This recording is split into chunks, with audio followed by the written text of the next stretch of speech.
Hey everybody, and welcome to this 15 minutes live. And you would have noticed that I'm wearing a long sleeve shirt today, which I hardly do on a weekend. I've always have my t-shirt on. But the reason why I'm wearing this long sleeve shirt is because I've got a bit of a rash on my body. And to me, it was nothing serious, or it is nothing serious. For everybody that knows me, I'm a very optimistic person. So, yeah, it's just a rash. It'll clear in a couple of days, nothing major. So, I don't panic about things. I don't make a big hoo ha about it. I always see the good in it, I see the positive in things. So, I'm a very optimistic person. And I've been having this rash now for I think like 4 days now, and they like pimples, and then they kind of burst, and then they dry out. So today was, or that yesterday actually started yesterday. It was really a shock to me, like when I looked at myself in the mirror, and when the pimples kind of dry out, and then they kind of get a scab on, and then they become red. So it's like red dots, red spots on my body. I can't show you, but it really looks scary if you look at it. And I really like, okay, but then I investigated and I said, okay, this is happening. It's turning into red dots because it's drying out. These pimples are kind of bursting. They have a scab. So, so they'll probably just wash off, and it's now a bit of a dry skin around there, and it just needs some time. But anyway, uh, I think the worst thing, and I've learned a very, very long time ago, very, very long time ago, the worst thing you can ever do, and please don't do it. This is my advice. Do not do it, right? The worst thing you can ever do is to Google your symptoms. Do not do it. I repeat, do not Google your symptoms, right? And that's the worst thing you can do. So I didn't do that. I think to Google your symptoms is the easiest way to convince yourself that you're going to die. So you have a bit of a lump somewhere, or you have some condition, and you Google, and it's always cancer. That's a cancerous growth, or you at stage this. So, and it just creates a panic. It creates a worry within you, and eventually you're going to die of worry, stress related worries. I think you'll die of that instead of your actual condition, the lump. So don't Google your symptoms. So yeah, very optimistic. This is nothing. It's just a rash. It'll go away. Give it a couple of days. Wara wara wara. I don't know. Maybe it's just an allergic reaction that I'm having. Maybe I ate something. But I kind of thought back.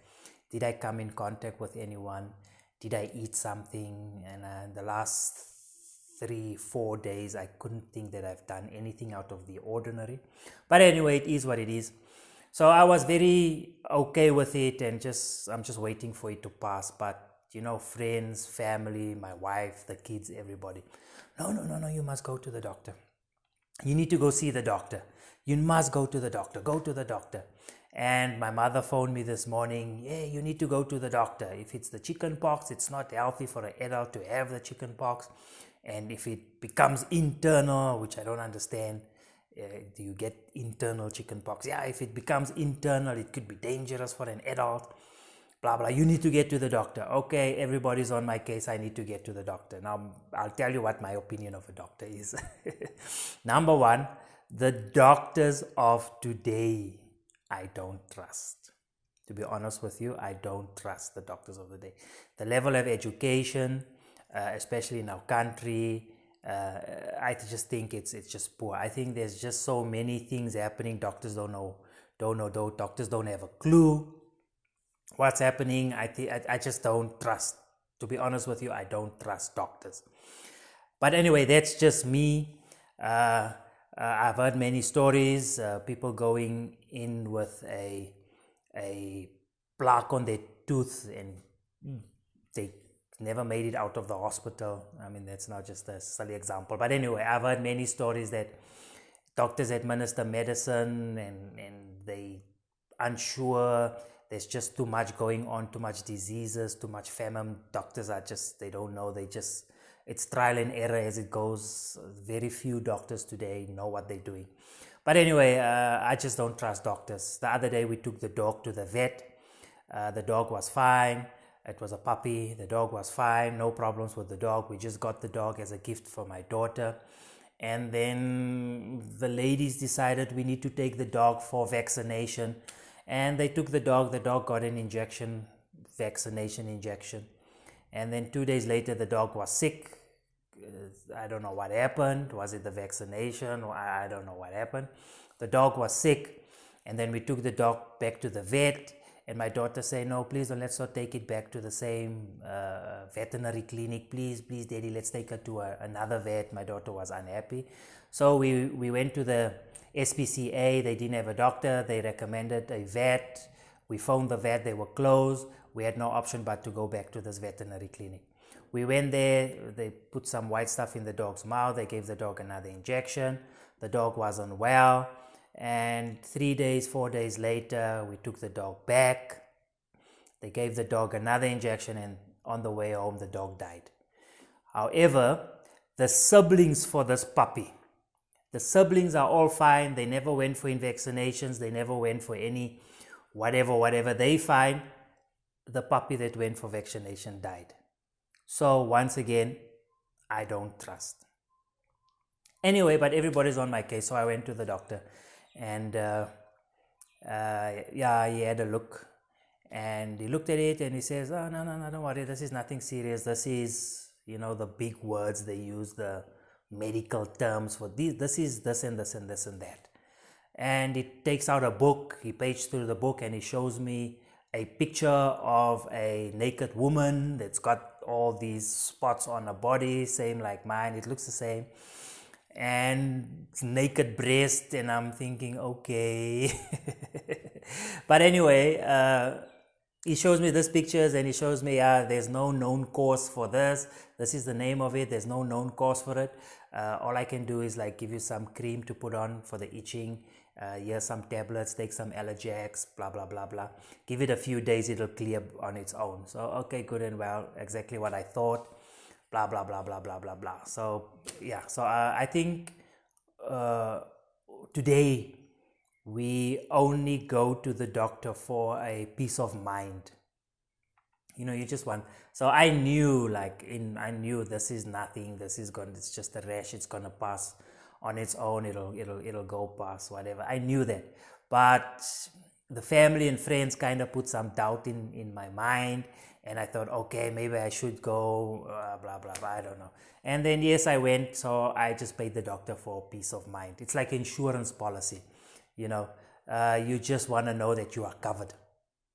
So I did this. I paid the doctor for that.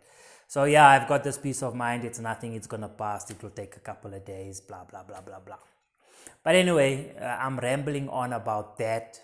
What I wanted to talk to you about is... I wanted to talk to you about something, but let me first tell you why I wanted to talk to you about it. So this morning I wake up and my wife, my family is getting ready to go out and do some kind of a demonstration, whatever the case might be, like a dance demonstration, whatever the case might be. And they grab my car, the keys for my car, and I just heard my wife say, we're taking your car. Like, okay, I don't mind. It's not my car. It's our car anyway. You've got your own vehicle. You've got your car. My car's our car. So I don't mind. But I was wondering, why did she take the car? Why did she make that decision? She's got a vehicle. She's got a car. Why did she take my car? And I thought, okay, maybe because my car is new. I won't tell you what car it is, but I just recently bought a vehicle. Maybe because my car is new. Maybe she knows that I've got a full tank of diesel in the vehicle. So it's like, I'll take your car, you've got a full tank of diesel. Or maybe it's because diesel burns slower than petrol and she felt, I'm going to take your car, blah, blah, blah, blah. Okay, but anyway, I didn't mind. Take my vehicle, it's fine. So I went to the doctor with her car, and yeah, and so I'm driving her car. But anyway, so as I'm driving, I went to the shopping mall on my way back, and I'm standing at the robot. For those overseas guys, at the traffic light, right? I'm standing at the traffic light, and in the opposite direction, there's a guy with the exact same vehicle as the one I'm driving, which is my wife's car. And I'm sitting there and I'm looking at the car and I'm saying to myself, okay, it's the same vehicle, exactly the same, blah, blah, blah, blah, blah, blah, blah. And it occurs to me, okay, we're driving the same vehicle, and I'm thinking, okay, he's probably looking at me also, and he's also saying, exact same vehicle, same spec, same everything. And I'm thinking to myself, should I greet, should I say hello? And I'm sitting there and I'm waiting for this robot, the traffic light, to go green. And I've got the windows down because it's a hot day, so the air can flow. And I'm uncertain whether I should greet this guy, because I mean, we have the same vehicles. Should we say hi? Is it just an acknowledgement to say, hey, we've got the same vehicle, we're driving the same? I don't know. And I was unsure. I didn't know what to do. And the light went green, and we slowly moved towards each other.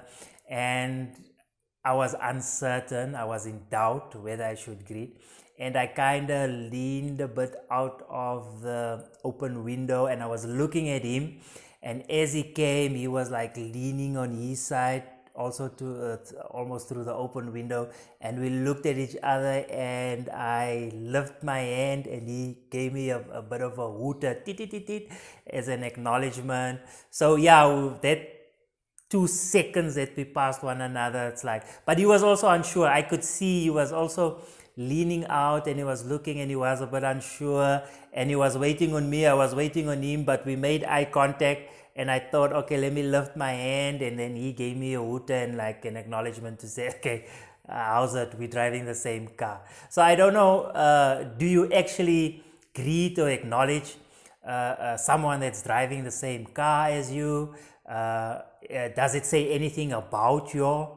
Like we the same, we have a connection, we the same, we in one mind. Does it say anything? Because we both selected to drive this vehicle. So I don't know if there's any commonality between drivers of the same vehicle. And this is really a scarce vehicle. You don't see this car on the road often. And I know it's a bit difficult if it's like a vehicle that's every second or third vehicle that passes use the same vehicle. You do get those popular vehicles, but this is really a rare vehicle, and I don't think the manufacturer really manufactured a lot of these vehicles. So if you see one on the road, you like always like, there's the same car, because you don't see them as often.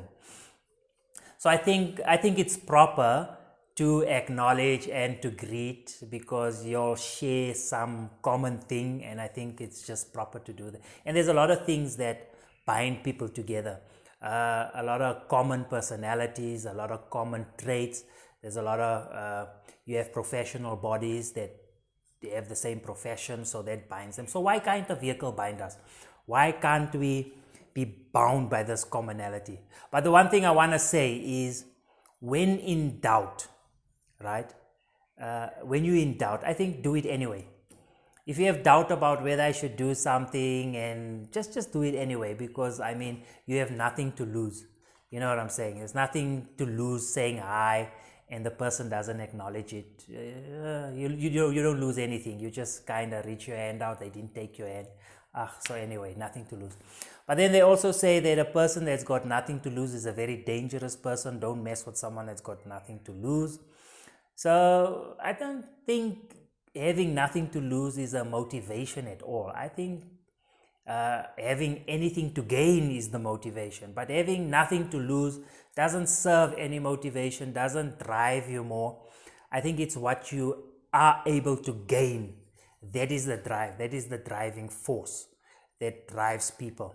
But when in doubt, people, I say just do it. That's my 15 minutes live. Thank you for watching and goodbye.